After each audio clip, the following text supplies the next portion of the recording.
Hi, my name is Mo Loden. I'm Alpine Watershed Group's Watershed Program Manager. Today I'm going to give you a short demonstration on our river monitoring protocol. So before you ever leave the office, it's a great idea to double check your river monitoring coordinator and make sure they've provided you with all the necessary supplies. This here, the trash bag, yogurt cup, pH meter, a cooler with ice pack, 3 turbidity sample bottles, an air thermometer, the dissolved oxygen / conductivity meter, pencils, your step-by-step river monitoring guide, data sheet, and clipboard are all absolutely necessary for your river monitoring collection. I highly recommend you follow the river monitoring step-by-step guide very closely. If you're able to follow each word in this document every single time you provide data collections, we're going to collect the highest quality data we can. So according to our river monitoring step-by-step guide here, our number one first thing to do is get out our meters. The very first meter you want to get out is the DO and conductivity meter. That will always be in this orange bag here. It's really, really important that you turn on the DO meter and leave it at the site to stabilize for the barometric pressure before you do anything with this meter. It does not go in the water until it's been on at the site for at least 5 minutes.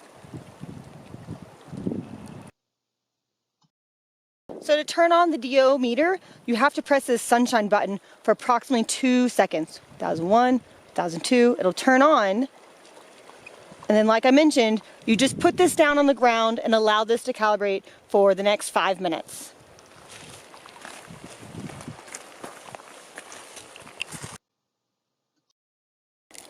So next you'll want to hang your thermometer. The thermometer cannot be in direct sunlight, so you'll turn it on by the on button right there. You'll remove the sheath, and then you always want to make sure that it's actually in Celsius and not Fahrenheit. But like I said, this cannot be in direct sunlight, so you have two options. If you don't have any trees nearby to hang it in, you can prop it in the gravel so it's not touching any adjacent objects. Or if you have a shaded tree nearby, it's really easy to just hang this directly in a tree.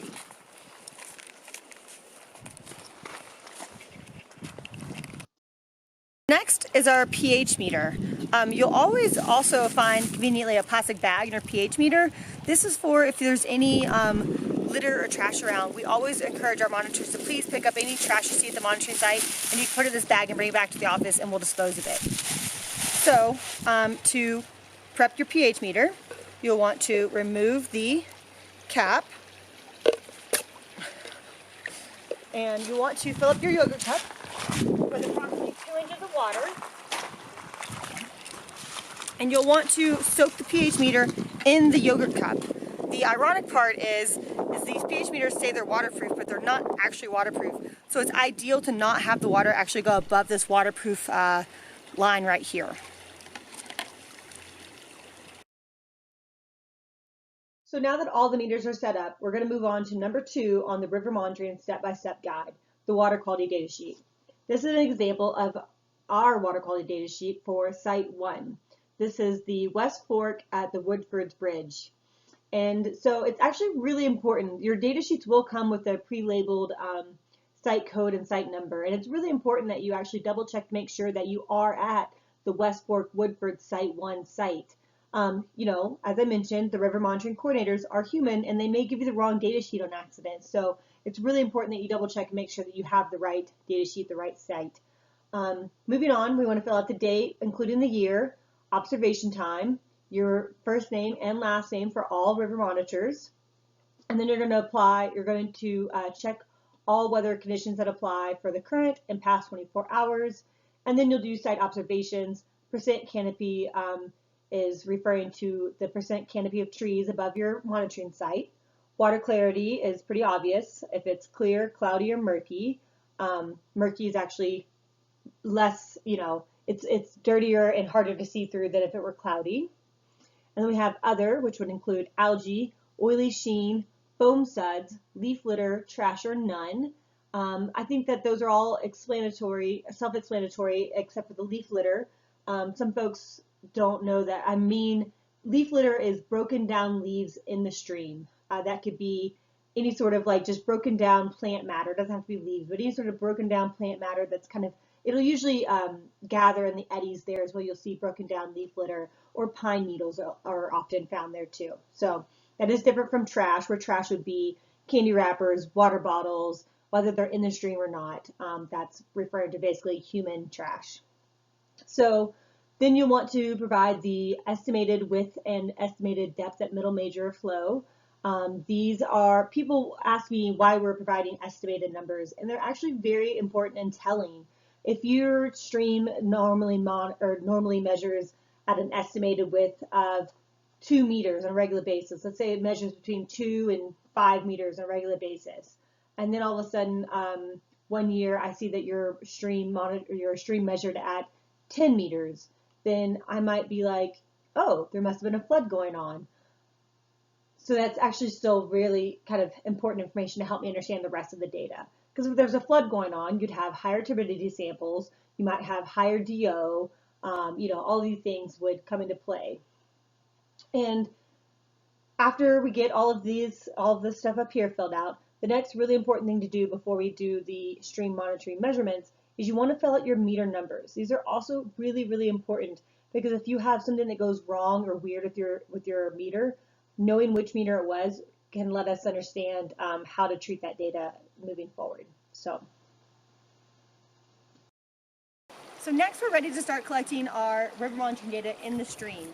It's really important that you always collect your stream monitoring data within a 1 square meter in a well-mixed location.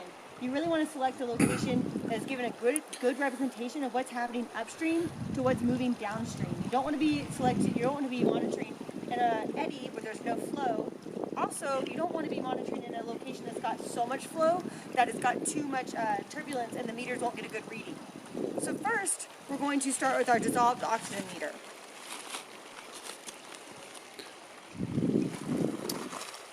So this meter has been sitting on the side of the shore for about 5 minutes. It's been calibrating to the barometric pressure. Now we're going to calibrate it by holding this calibration button for 2 seconds. 1001, 1002. And sometimes you might have to arrow up or down, but you always want to make sure that the X is selected by the dissolved oxygen as it is right now. So you'll hit enter. It'll say calibrating %DO. When it says calibration successful, this meter is ready to be put into the stream. Now that our dissolved oxygen meter has calibrated to the barometric pressure, we now want to take the sheath off, and we want to allow the probe to stabilize to the stream conditions before we use it. So you see this pink line here? It's a really good idea to always submerge the probe up to that pink line. So you can just lay that right into the water, right there, in a nice safe location.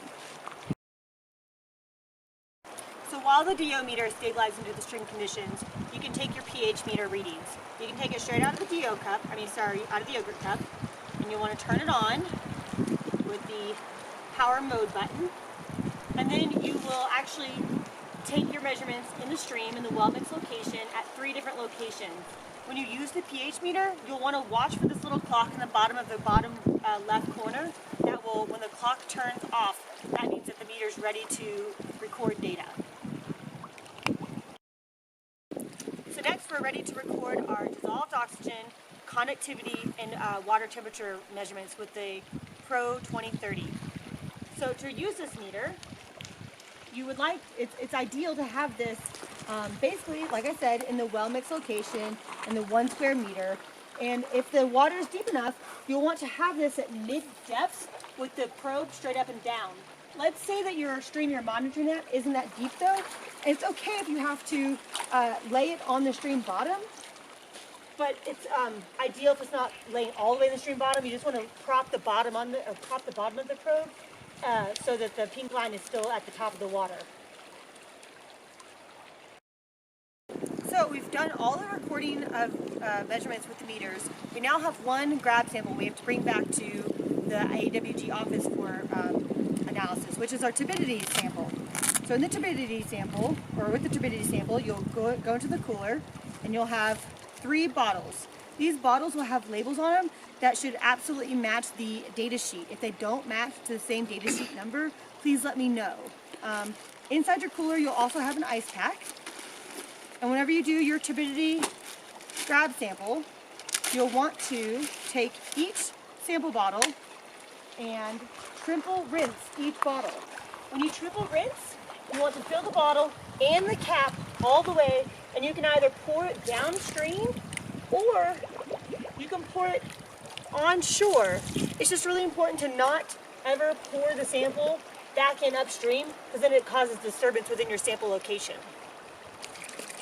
So after your triple rinse, you'll fill this all the way to the top and you'll put it into the cooler bag, all 3 samples.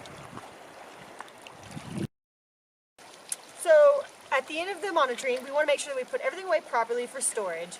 So in order to do that, the pH meter requires a little bit of water in the cap to keep the electrode nice and saturated.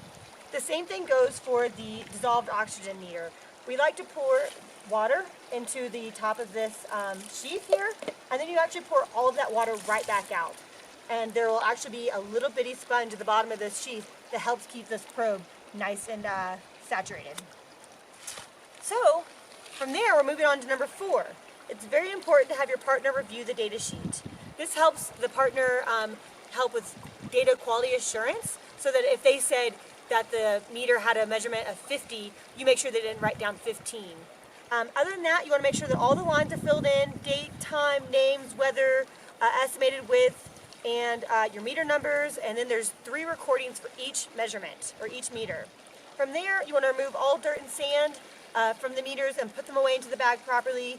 And it's also really important that you note any observations that may have affected your monitoring, whether it's upstream or downstream, anything that's odd, or even just something that was interesting or cool to you. You're welcome to put any of that information into the observation spot on the data sheet. And then other than that, yeah, thank you for watching, and I hope this was helpful.